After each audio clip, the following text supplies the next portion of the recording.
Hi, welcome back at Ipos, and we have another quick tutorial for you, because even though you don't have range sensors yet, you can already start measuring your training intensities using the Ipos application, and I want to quickly show you how this works. So first you download the app in the App Store, and then you register with your email, you choose a password, etc., and then you'll get to the training page where you choose the option to start a training. And what the app does is actually the sensors within your phone are used to detect the gait that your horse is in. So that means if the horse is moving, like for example a trot would move, and you have your phone in your pocket or you have it somewhere attached onto your body or on the horse's body, now it will detect that your horse is in trot. Look, we have been doing 13 seconds of trot. The same goes for the walk and the same with the canter. So it knows the motion that the horse is doing and it calculates the time you spend per gait.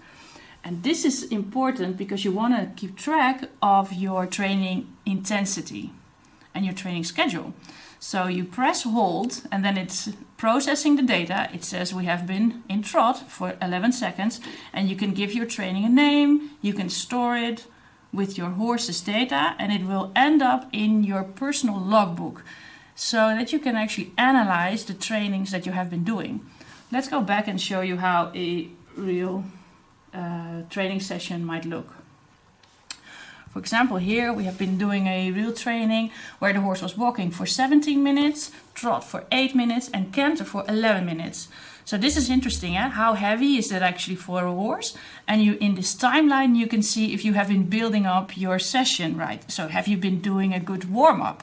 Have you been doing intervals where you alternate more intense periods with a period of walk? And also, of course, the cooling down period. Have you been walking your horse to a normal temperature again?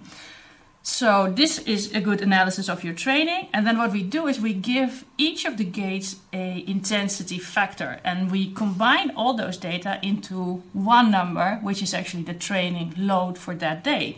In this case it was 48. So for a session of 41 minutes with 11 minutes of canter, 8 minutes of trot and 17 minutes of walk, we calculate a training load for that day of 84. And that's where it becomes interesting, because that load is interesting to analyze over time.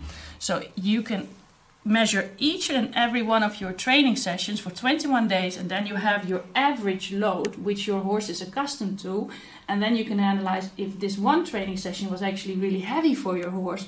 You need to consider a couple of resting days or recovery trainings during those resting periods before you have another intense training. So this is where you can already use the Ipos application for. Even though you don't have any range sensors, keeping track of your training is major important to keep your horse healthy and prevent overloading and building some muscles on your horse. So get going.